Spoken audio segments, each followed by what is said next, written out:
माता पार्वती जी की संपूर्ण कथा। माता पार्वती को आदि शक्ति, गिरिजा, उमा, गौरी, अन्नपूर्णा, दुर्गा और काली जैसे अनेक नामों से जाना जाता है। वे भगवान शिव की अर्धांगिनी है और सृष्टि की पालनकर्ता शक्ति मानी जाती है। माता पार्वती का जन्म। माता पार्वती का जन्म हिमालय पर्वत के राजा हिमवान, हिमाचल और रानी मैना के घर हुआ। जन्म के समय उनका नाम उमा या गौरी रखा गया। कहा जाता है कि वे अपने पिछले जन्म में सती थीं, जिन्होंने पिता दक्ष के अपमान से आहत होकर योगाग्नि में अपने प्राण त्याग दिए थे। उसी कारण उन्होंने अगला जन्म लेकर फिर से भगवान शिव को पति रूप में पाने का संकल्प लिया। बचपन से शिव भक्ति।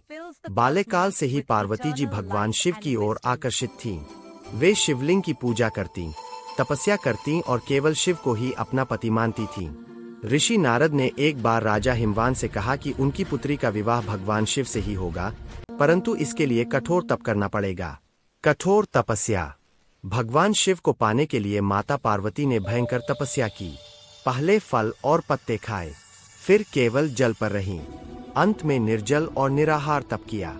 उनकी तपस्या इतनी कठोर थी कि तीनों लोग कांप उठे। देवता भी चिंतित हो गए। शिव की परीक्षा। भगवान शिव ने स्वयं एक साधु का वेश धारण कर पार्वती जी की परीक्षा ली। वे बोले, तुम उस वैरागी, भस्मधारी शिव को क्यों चाहती हो? वे तुम्हारे योग्य नहीं है। पार्वती जी को यह सुनकर क्रोध आया और उन्होंने शिव की महिमा का गुणगान किया। तभी भगवान शिव अपने वास्तविक रूप में प्रकट हुए और पार्वती की भक्ति से प्रसन्न हो गए।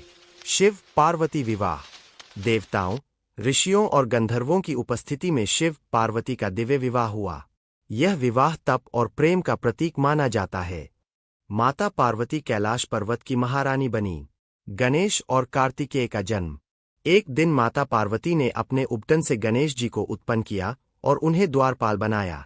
आगे चलकर गणेश जी को विघ्नहर्ता का पद मिला।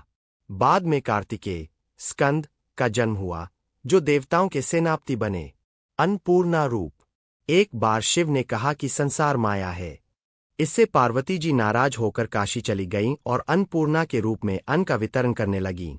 तब शिव को समझ आया कि शक्ति के बिना शिव शव समान।